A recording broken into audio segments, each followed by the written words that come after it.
Bom dia, boa tarde, boa noite, bem-vindos ao nosso canal. Hoje eu vou reagir ao site russo RT, o outro lado da notícia, como sempre estou fazendo, e vamos fazer uma reação a essa matéria sobre o narcotráfico e os Estados Unidos querendo fazer uma intervenção no México. Vamos fazer essa reação. Como está escrito no cabeçalho, como a narrativa do narcoterrorismo abre portas para uma intervenção dos Estados Unidos no México.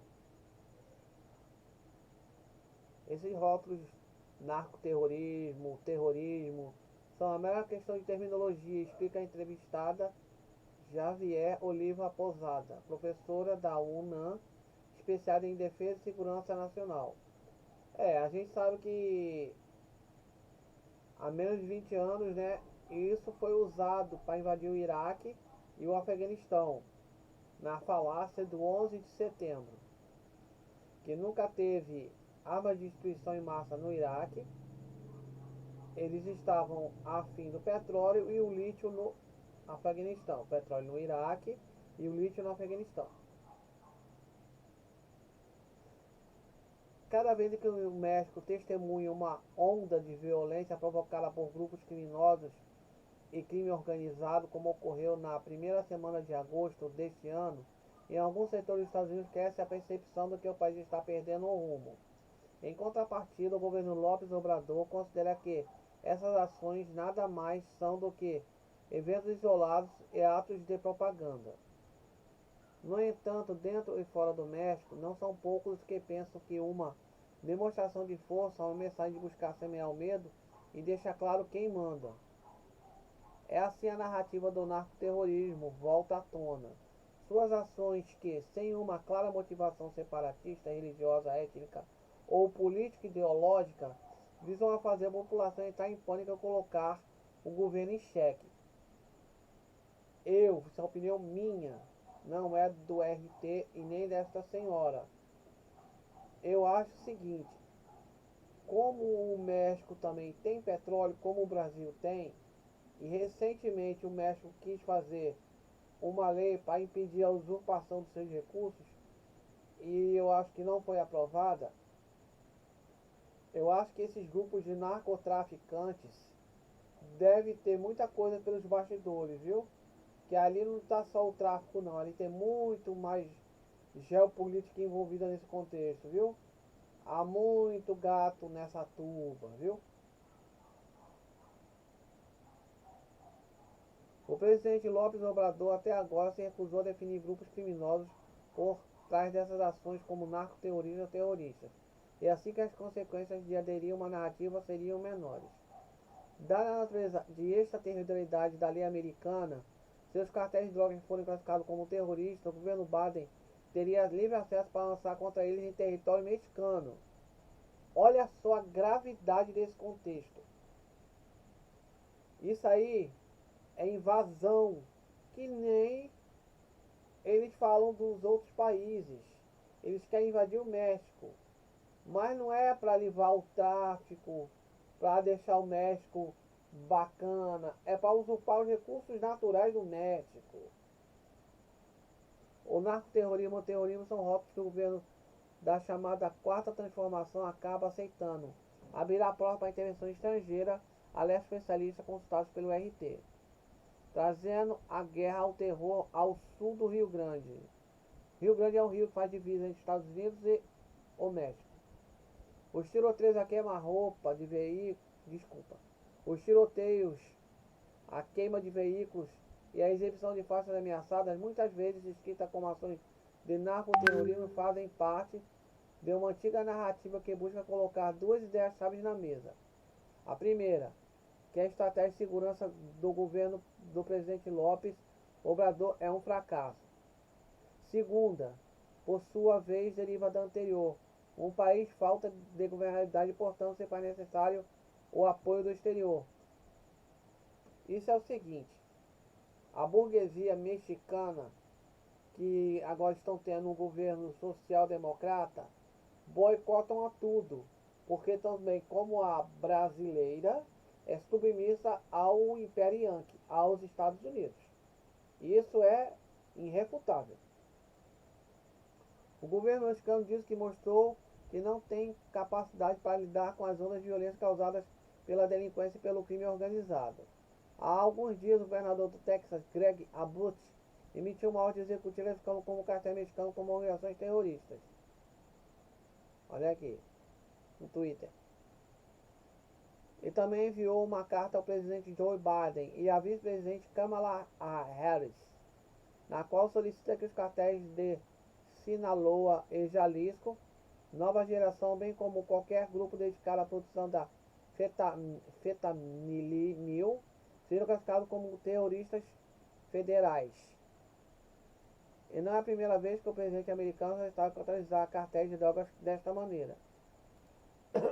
Em 2019, fevereiro de 2019, durante o governo do Trump, dois legisladores do Partido Republicano, Chip Roy e Mark Grid, fizeram a mesma ligação. Esses rótulos de narcoterrorismo ou terrorismo não são mera questão de terminologia, explica a entrevistada Javier, professora da UNS, especialista em defesa e segurança nacional. A aplicação dessas definições aos cartéis de drogas que operam no México aponta uma série de implicações realmente em relação ao Washington. Com o Washington, viu? Nessa tuba tem gato. A partir dos ataques das Torres Gêmeas em setembro de 2001, destaca o acadêmico, os Estados Unidos lançaram a chamada Guerra contra o Terrorismo em escala mundial, a invasão do Iraque e do Afeganistão. Dada a extraterritorialidade da lei estadunidense, se os cartéis de drogas forem classificados como terror, o governo Joe Biden pode ter acesso para lançar contra eles em território mexicano. Isso aqui é usurpação de quebra de soberania.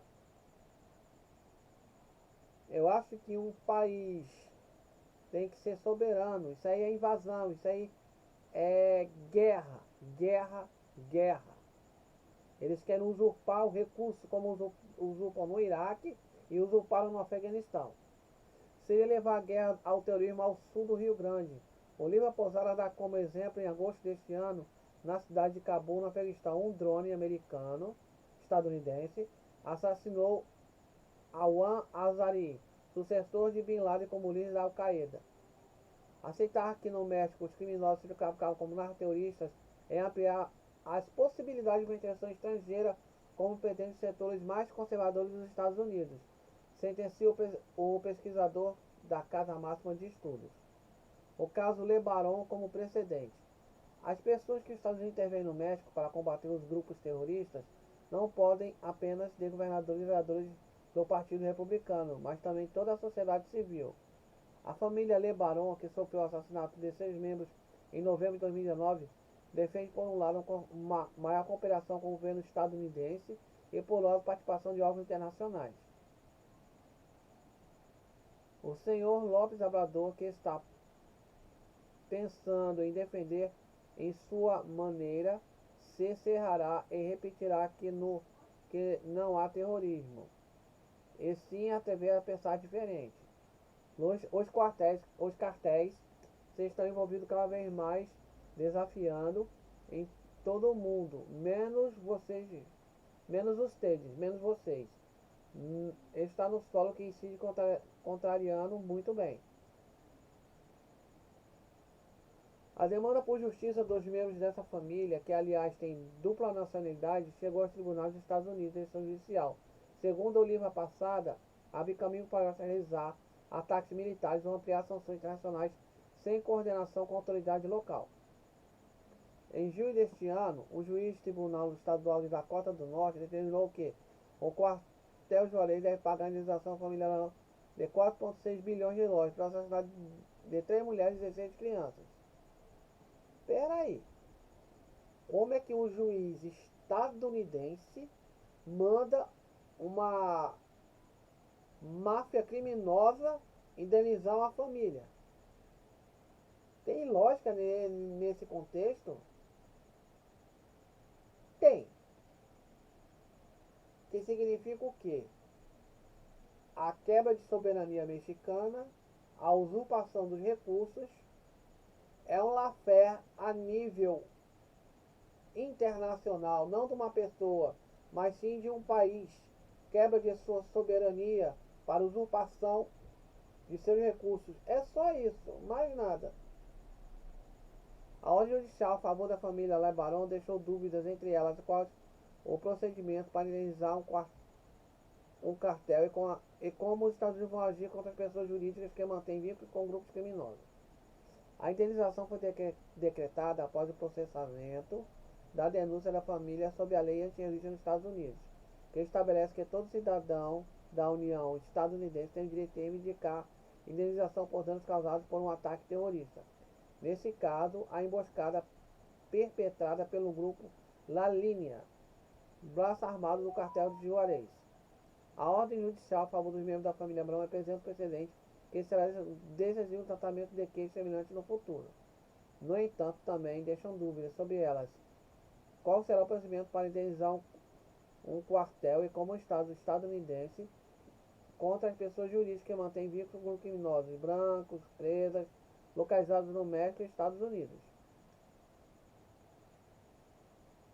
Entre intelectuales, comunidades e la gente de México se está discutindo os atos de violência no México recentemente. Não que podem considerar narcoterrorismo. Seria importante porque a lei castiga mais severamente os crimes que buscam causar terror na sociedade.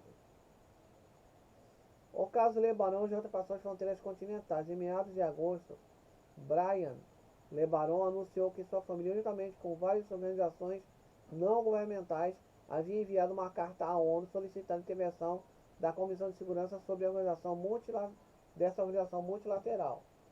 O objetivo, diz a carta, é fazer com que as Nações Unidas reconheçam um conflito armado interno que está sendo travado no México, para que dessa forma possa ter enfrentamento por meio de uma ação local e apoio internacional. Sem intervenção do exterior, não há como lidar com o problema. O governo de López Obrador garantiu Brian LeBaron, em mensagem à mídia, tem medo de admitir que no México estamos cansados de terrorismo. Olha, gente, pelo que a gente viu aí, o que eu li nessa reportagem do RT, existe o narcoterrorismo, existe o tráfico, mas eu acho que nessa tuba tem muito gato. Há interesses geopolíticos internacionais e essa intervenção estadunidense, se caso ocorrer, ela vai ocorrer com os olhos para os recursos naturais do México. Como teve a guerra híbrida no Brasil, e eles estão usurpando recursos do meu país. Mas se Deus quiser, isso vai ser sanado. O México tem que ver isso. Combater o narcotráfico com os próprios mexicanos. Ser mais incisivo. Entendeu? Não dá mole para os Estados Unidos. Não dá esse aval para os estadunidenses invadirem o México, que vai ser uma invasão. Já roubaram mais do território no século XIX, agora querem roubar o resto. Obrigado, bom dia, boa tarde, boa noite. Se inscreva no canal, tamo junto e obrigado, viu? Passa pros amigos. Valeu, obrigado, boa noite.